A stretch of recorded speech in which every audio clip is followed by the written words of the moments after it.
সিডনিতে বাংলাদেশি বংশোদ্ভূত একই পরিবারের তিনজনকে নৃশংসভাবে হত্যার ঘটনায় তদন্তে এক গা শিউরে ওঠা নতুন তথ্য সামনে এসেছে। অস্ট্রেলিয়ার প্রভাবশালী সংবাদ মাধ্যম সিডনি মর্নিং হেরাল্ড আদালতের নথির বরাত দিয়ে জানিয়েছে, অভিযুক্ত ৪৭ বছর বয়সী বাবা সুমন আহমেদ বিগত কয়েক মাস ধরে অত্যন্ত ঠান্ডা মাথায় নিখুঁত পরিকল্পনার মাধ্যমে তার স্ত্রী ও দুই বিশেষ চাহিদাসম্পন্ন সন্তানকে খুন করেন।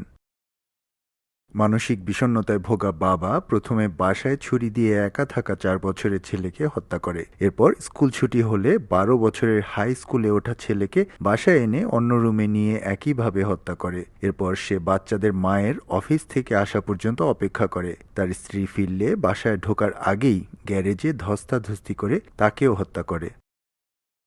আদালত জামিন নামঞ্জুর করলেও মানসিক ভারসাম্যহীনতার কারণে সুমন আহমেদকে আদালতে আনা হয়নি। আগামী জুলাই থেকে তার বিরুদ্ধে ৩টি হত্যা মামলার বিচার কাজ শুরু হবে। জানা গেছে, ২০২৪ সালে ক্যান্সারে আক্রান্ত হন সুমন আহমেদ। তবে ২০২৫ সালে চিকিৎসায় ক্যান্সার সেরে ওঠে। এরপর থেকেই মারাত্মক বিষণ্ণতায় ভুগছিলেন তিনি।